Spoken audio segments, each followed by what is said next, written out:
Hebrews 11.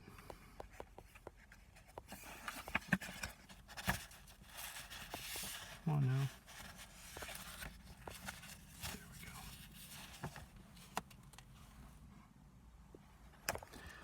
we go.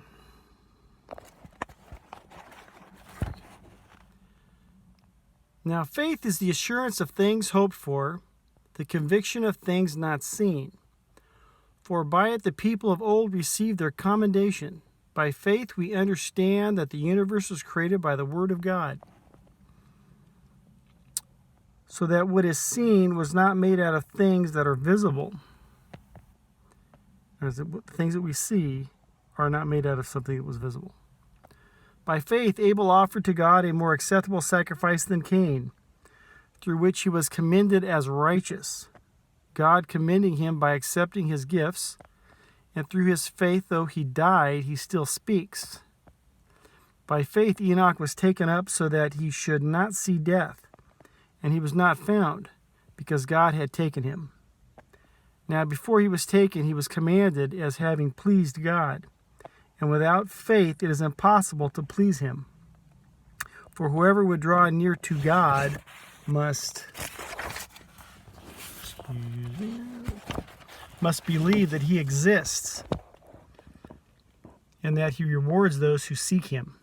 By faith Noah, being warned by God concerning events as yet unseen, in reverent fear constructed an ark for the saving of his household. By this he condemned the world and became an heir of the righteousness that comes by faith. By faith Abraham obeyed when he was called to go out to a place that he was to receive as an inheritance. And he went out, not knowing where he was going. By faith he went to live in the land of promise, as in a foreign land, living in tents with Isaac and Jacob, heirs with him of the same promise. For he was looking forward to the city that has foundations, whose designer and builder is God. By faith Sarah herself received power to conceive, even when she was past the age, since she considered him faithful who had promised. Therefore from one man, and him as good as dead, were born descendants as many as the stars of heaven, and as many as the innumerable grains of sand by the seashore. These all died in faith, not having received the things promised, but having seen them and greeted them from afar, and having acknowledged that they were strangers and exiles on the earth. For people who speak thus make it clear that they are seeking a homeland.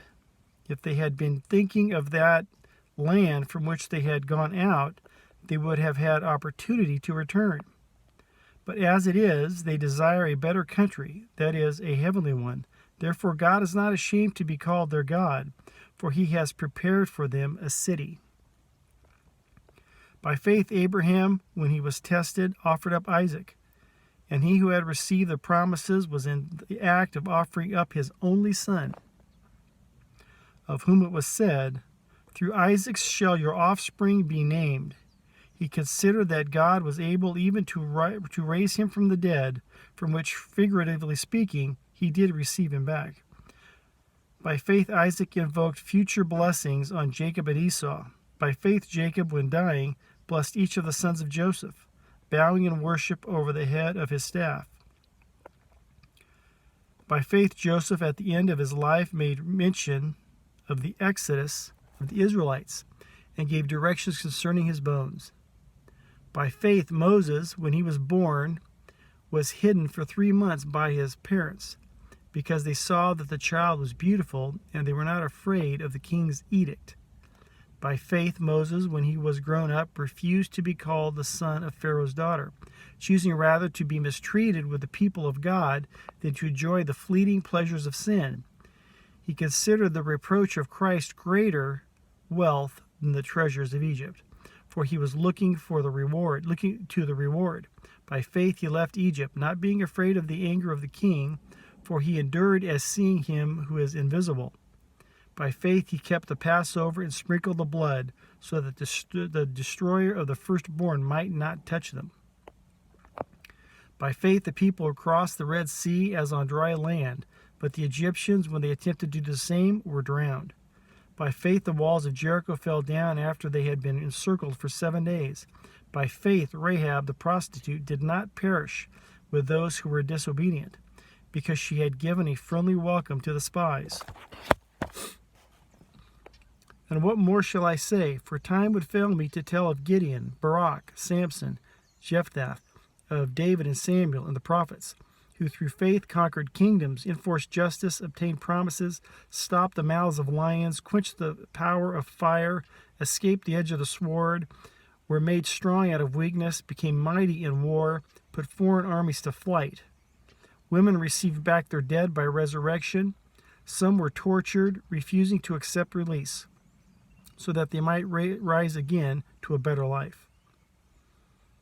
Others suffered mocking and flogging and even chains and imprisonment.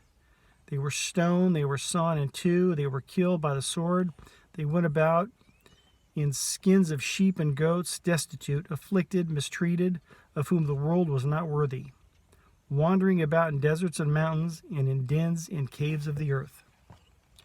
And all these, though commended through their faith, did not receive what was promised, since God had provided something better for us, that apart from us, they should not be made perfect. Chapter 11, Hebrews. Love you, God bless.